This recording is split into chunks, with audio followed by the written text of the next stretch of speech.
Адаби журтчулукка Кайнар Купуя ысымы менен таанымал кыргыз эл жазуучусу, драматург жана көрүнүктүү коомдук ишмер Казат Акматов алыстан эле көз көрүнган калкагар тоодой чыныгы адам жана таланттуу калемгер эле. Анын таланты Купуя ысымы айтып тургандай, чындыгында да кайнар булактай оргуп турчу. Турмуштун кайнаган жеринде жүрчү. Ал өмүр бою күрөш менен жашады. Адам катары да, жазуучу катары өрнөктүү өмүр сүрдү.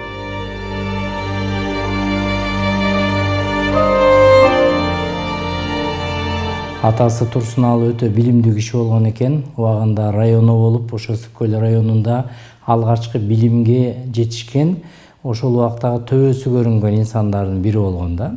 Энеси Шарый, мен атамдын бир тууган эжеси болот. Абдан акылдуу, токтоо, жакшы киши эле 87-ге чыгып дүйнөдөн өттү. Ошол Турсуналы атасы согушка кетип атканда энесинин боюнда калган экен. Ошондо мен Казатка кетип баратам, эгер эркек төрөлсө атын Казат койгула деп, ошо атасынын кирези боюнча Казат деп коюлган. Кийин эс тартып ойноп күлүп жүргөн убагында Шарый эжемден улуу Бурулкан деген атамдын эң улуу эжеси, ошо киши бул кишини багып алган. Негизинен тарбиясын берип чоңойтуп, Казат абамдын мындай инсандык көз карашынын калыптанышына ошол өзүнүн баккан энеси Бурулкан эжемдин өзгөчө эмгеги бар. Аны Казат абам дагы өлөр өлгөнчө көп эскерчү өзүнүн ушу Бурулкан апасынын Казат абамдын калыптануусуна болгон салымы жөнүндө. Баккан жериндеги атасы Акмат дагы ошол Боз Тери айылындагы көрүнүктүү ошол убактагы айылдык ишмерлердин бири болгон. Бирок эки атасын тең көргөн эмес. Атасы армияга 41-жылы кетээрде энесинин боюнда бар экен. Ошондо керез кылып айтып кеткен экен. Эркек бала болсо Казат койгула, кыз бала болсо өзүңөр билгиле деп. Ошентип 41-жылы Казат төрөлүп, аты Казат коюлат. Ошол Бурулкан энебиз мени Эдил байкемди ортончубуз, андан кийин Казат байкем үчөөбүздү тарбиялап, багып, чоңойткон ошол согуштан кийинки кыйын мезгилде. Атам деген менин таятам. Таятам деп айткым келбейт, атам Иманалы. Кыздарын чакырганда мен Казаттан сен ненен кайсы деп сураптырмын. Төрдө отурат да кыздары. Тетиги деп көргөзүп, тигиби деп атсам анан Казаттын энеси багып алган. Энеси жана эжем. Тастуркондо аттай качыптыр. Силер кызыңарга үйрөтүп коюптурсуңар. Анан атам урушуп, анан ордуна барып отурган дейт байкуш. Ошентип бирибизге көргөзбөй, бир тууган экенибизди билгизбей баккан. Турсуналынын эжеси. Мен сага бирдеме айтам, Гүлай, мени жаман көрбө. Мен айтпасам болбойт. Кудайдын астында күнөөкөр болуп калам. Айтайынбы деп уруксат сурап алып, анан айтып берди таржымалымда. Ошондуктан биринчи жолу. Көп жыл бир тууган болуп жүрдүк. Кишиге айтпай төлкө. Жашырып, тияк жашырат, бияк жашырат. Согуштун айынан ушундай тарбия көргөнбүз.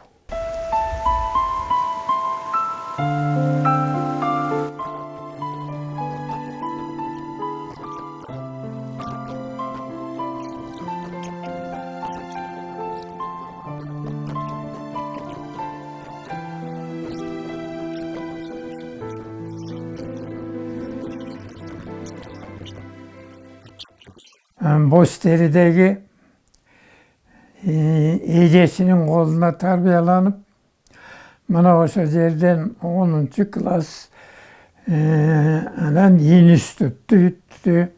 Биз жакын азыркылар дос деп коет го, биз жакшы жолдош болуп окудук, жакшы классташ болуп жанаша отурчубуз. Абдан жакшы, тартиптүү, тынч жүргөн бала болчу. Эч кандай мындай шоктук кылбай, мүнөзү кандайдыр бир кичинекейинен эле ойлуу, токтоо, бир нерсени ойлогондой болуп ушундай болуп жүрчү да, эки чөнтөгө колун салып, зыкыйып басып эле. Ошентип жүрүп 10 класска чейин чогуу окудук. Анда араба деген болчу. Ошол арабаларга түшүп, бизди энеталарыбыз биздин айылда кандайдыр бир апийим тилүү мезгили да болгон. Апийимге да чогуу чыктык. Апийим да тилдик. 7 класстан баштап эле бул чыгармачылык жагына ооп кетти. 9 класска барганда биздин айыл деген пьеса жазды. 9 класста окуп жүрүп. Анан кийин мен пьесаны окуп жактырып калдым. Сен кыйын жазасың го деп тамашалап койчумун. Кийин мен 10-ду бүткөндө мектепте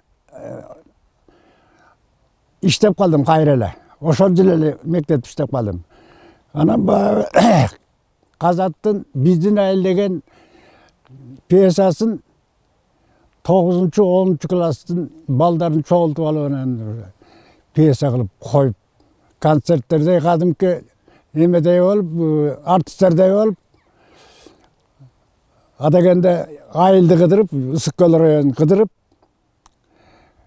айылдарга барып концерт коюп, аягында пьесаны коюп, ошентип жүрдүк. Анан 10 классты жакшынакай бүттүк. Бүткөндөн кийин Казат 1 жылга айылга иштегенге калды.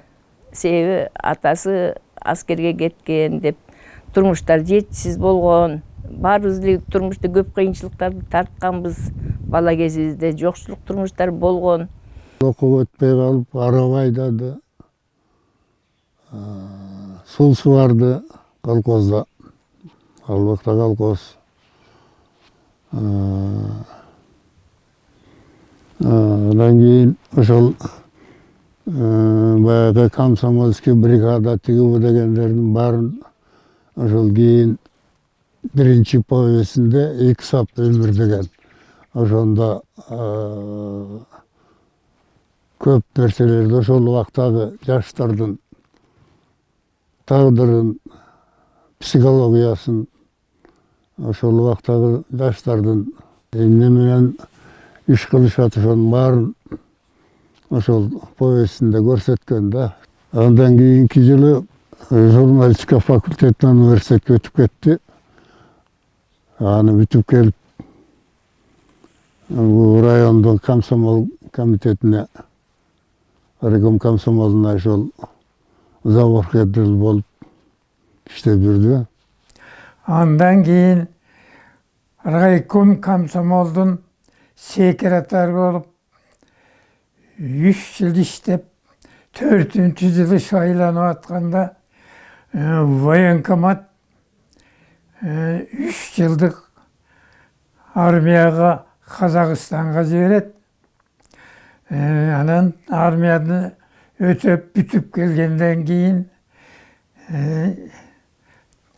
ЦКга кызматтарга иштеп калат. Райком комсомолдун, райком партиянын биринчи секретарлары кыргыз болчу да, кыргыз болуш керек болчу.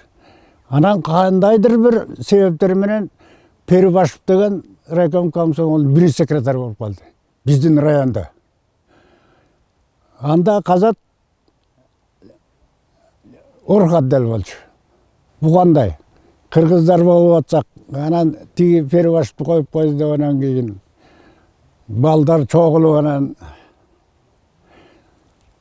райком комсомолдун конференциясы болгондо член бюрону шайлайбыз деп, жашыруун шайлайбыз деп шайлаганда Перибашевди бюролукка киргизбей койдук.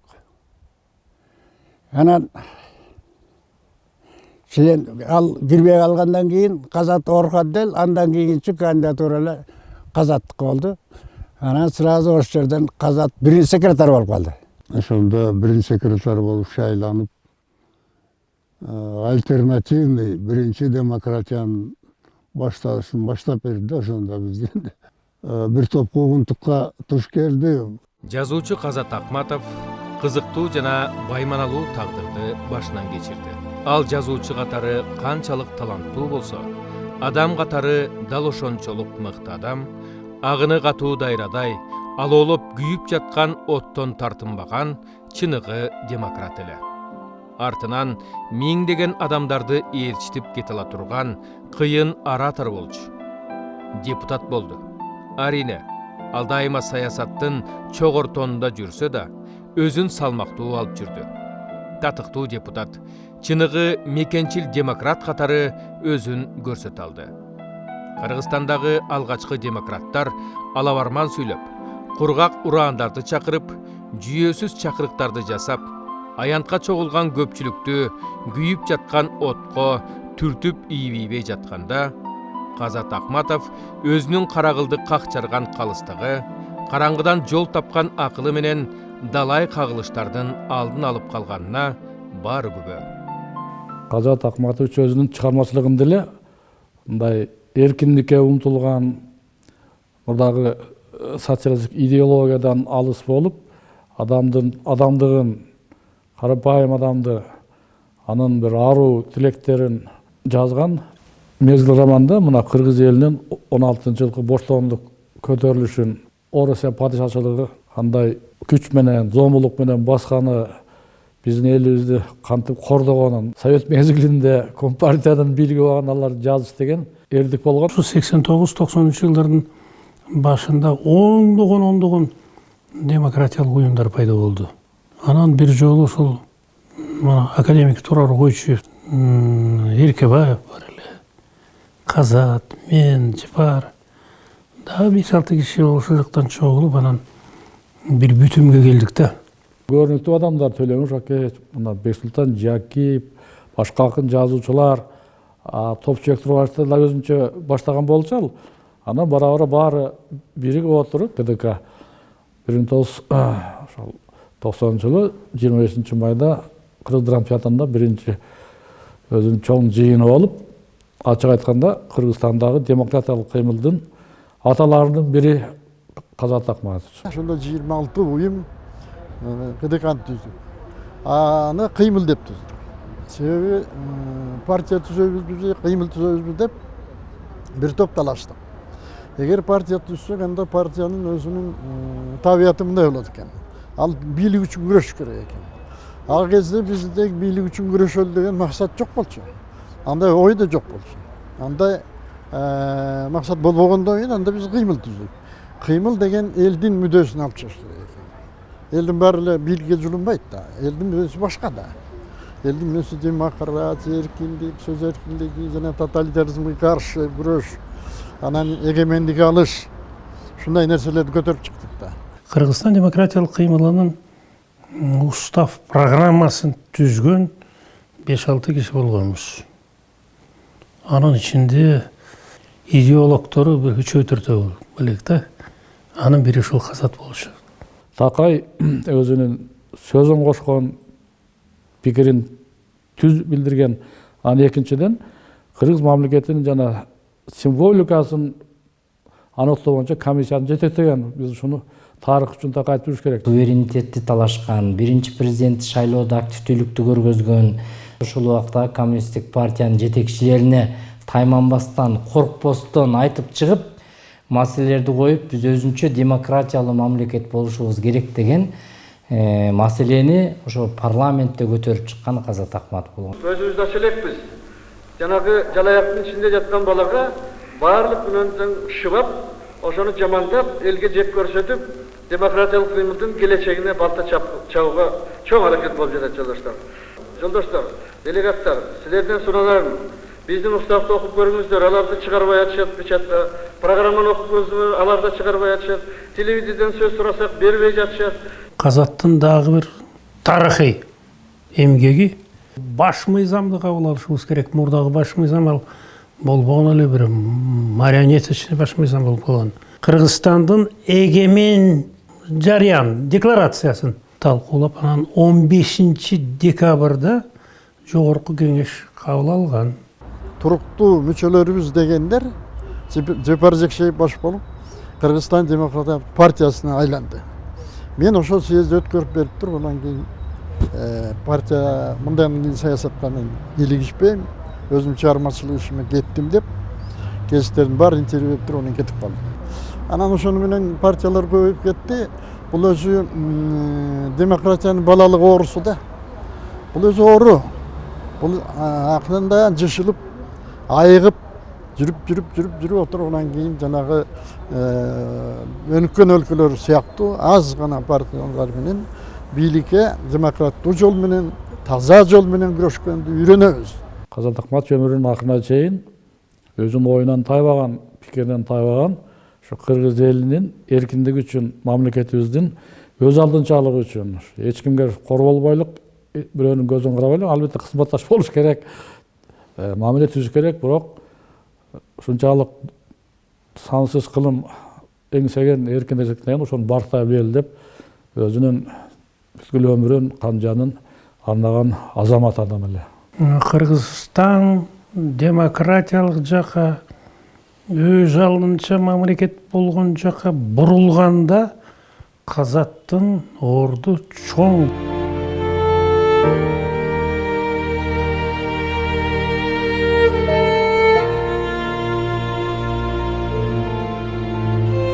Кайсы гана жазуучу болбосун, анын жазуучу болуп калыптанышында улуттук дүйнө тааным жана улуттук идеянын орду өзгөчө.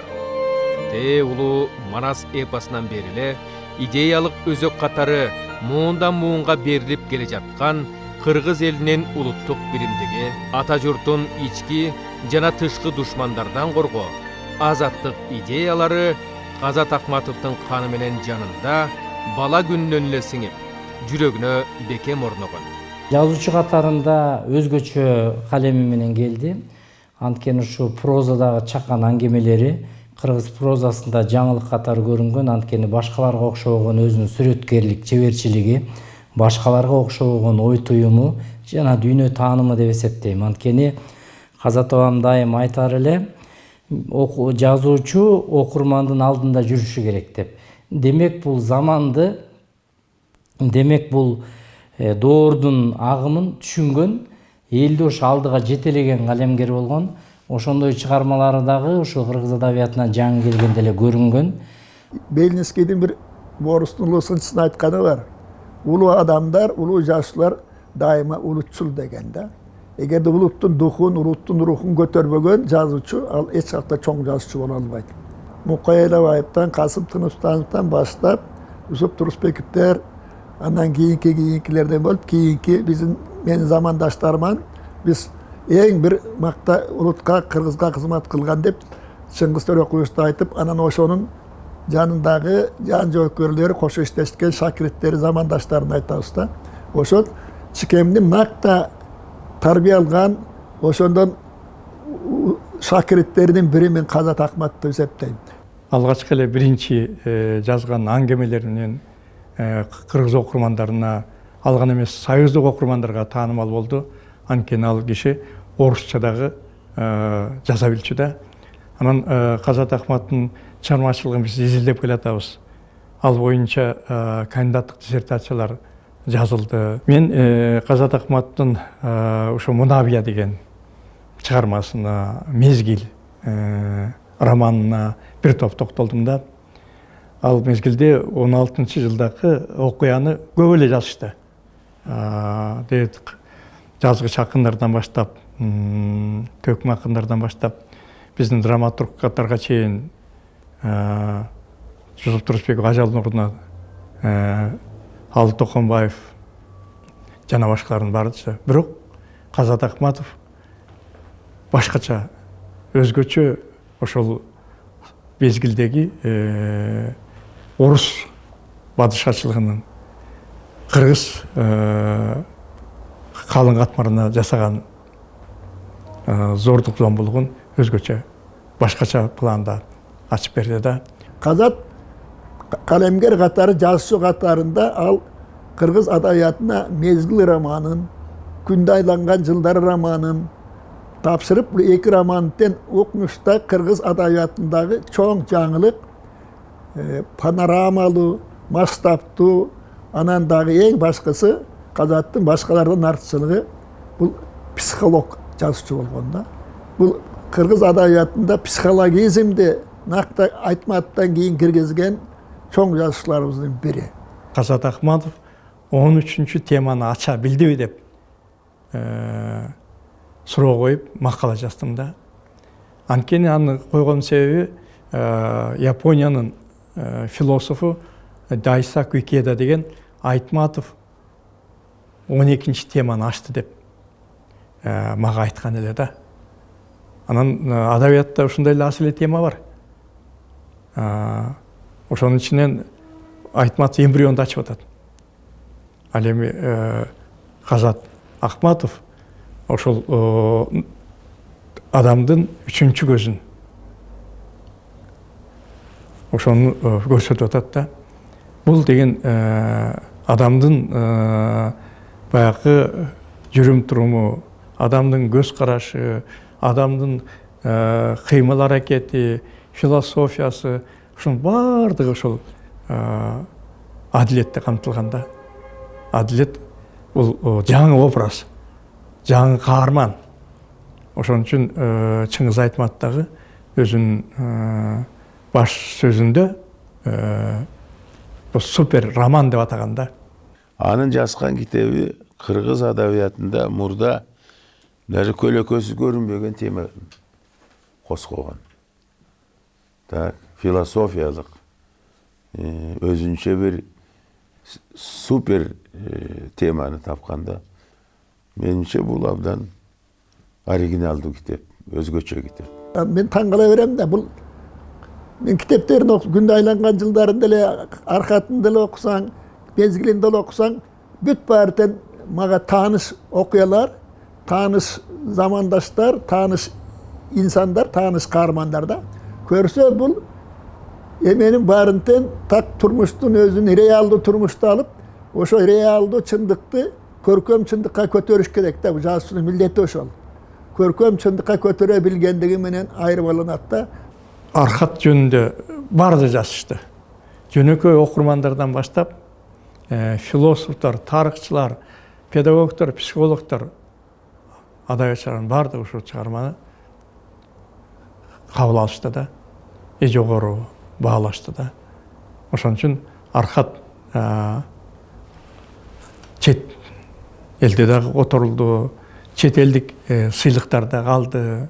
Архатты Айтмат чыгармаларына дүйнөдө кандай кабыл алынса, Архат да ошондой кабыл алынып атат. Мен дагы көптөгөн тилдерге которулат, көптөгөн окурмандар окуйт. Архат чыккан эле жолдуу болуп калган себебим да болуп калды.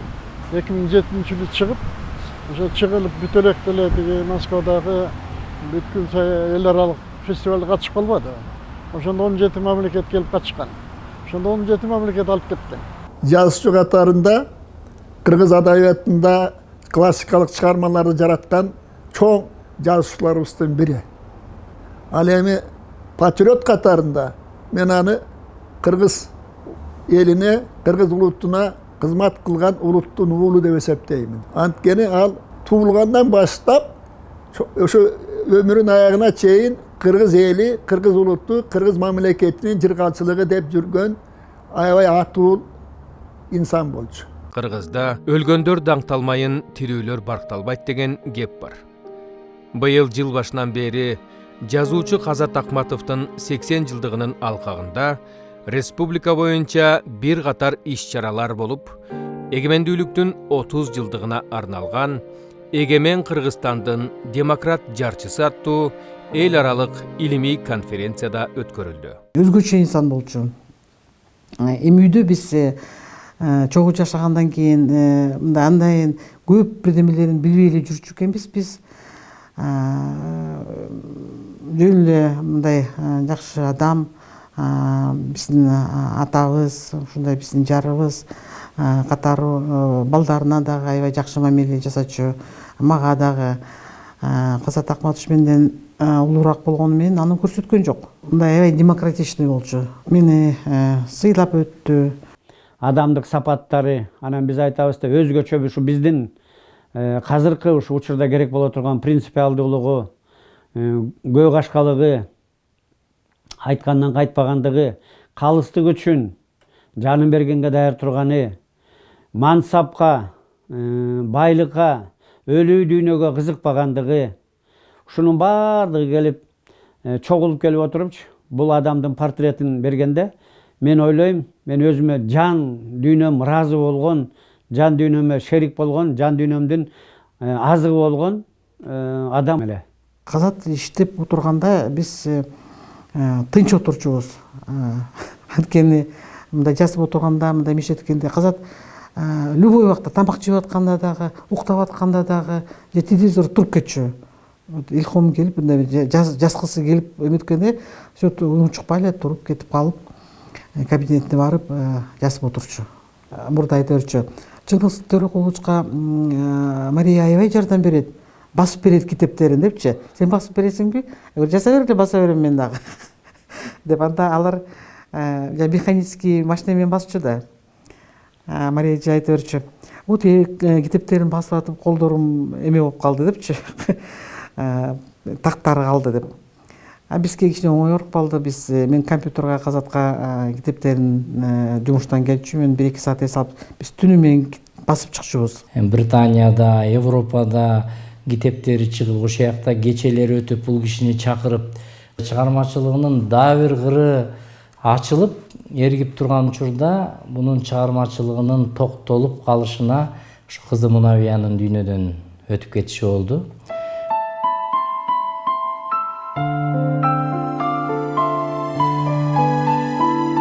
Биринчи кызыбыз Мунавия абдан өзүнө окшош кыз болду. Жанында жүрүп, жардам берип, компьютерин басып, китептерин басып ошентип калган. Так ошондой убагында тиги кызыбызды жоготуп алдык. Казат бул кызды ушунчалык жакшы көрүп, ушул кыздан кийин жакшы мындай өзүнө келген жок, оңолгон жок. Кабинетине отуруп алып эле ыйлай берчү. Жакшы сөз айта албайсың. Анткени ичинен сызып атканын көрүп атасың. Кандай кылып көңүлүн көтөрөрү да билбейсиң. Бир күнү аркы дүйнө бар экен депчи. Мен таптым. Мен кызым менен жолуга турган болдум. Мен бул аркы дүйнөнүн бардыгын далилдедим деп жаным жайыла түштү. Мен кызыма жолугат экенмин. Ал дүйнөнүн бардыгычы биендеги аткарылбай калганын мен кызым менен чогуу болуп деп ошондой бир сөз кылган эсимде де. Ошон үчүн чыны менен көз ачык киши эле. Мына экинчи кызыбыз чогоюп атат. Алдый деп койду атын, эркелетип жүрөм депчи. Унутуп калып го десем, кичине убакыт өттү да, өтүп келип сүрөтүн өбүп калат. Казат кеткенден кийин түшүндүм. Кандай бир тоо кеткен, мен кимди жоготконумду. Ата катары мага аябай көп мындай көп нерсе берди да. Атынан баштап, мынакей мен Казаттын баласы, Казаттын уулу дегенине ошол эле сыймык биринчиден. Экинчиден тарбия жагынан. Эң биринчиден атам мени китеп окуганды үйрөттү да.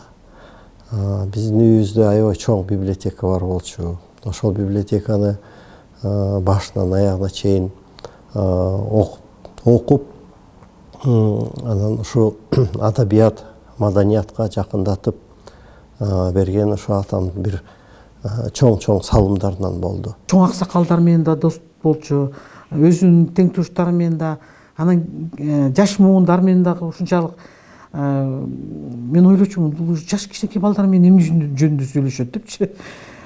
Өзү бир мындай творческий бир кызык адам болчу да. Чоң жерлерде Казат ачык эле баарын айта берчү бетке. Өзүнүн оюн такыр мындай эметчү эмес да. Башкача кылып, же мындай сулуураак кылып, же жумушак кылып, ошондой бирдеме айтайын деп андай эметчү эмес. Элге сыйлык берген жерде иштеп калдым да. Мен ошол жерде 15 жыл иштедим. Анан ошол жерде мен кимге сыйлык берип атканын, кантип алып атканын элдер, кантип аракет кылып жүргөндөрүн, ошо сыйлык алыш үчүн бүткүл өмүрүнүн максаты кылып койгон ошол нерсени. Сыйлык алыш үчүн бүткүл өмүрүн жумшаган адамдарды көрдүм да мен.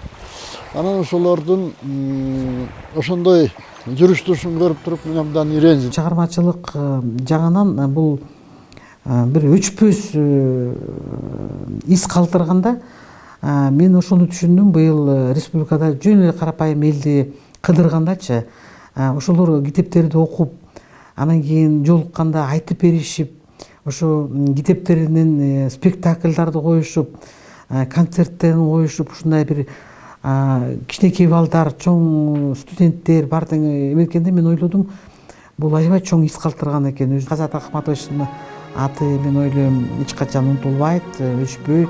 Казат Акматовдун тагдыр жолу жана чыгармачылык жолунан көрүнүп тургандай, аны адам катары, жазуучу катары мезгил өзү жараткан.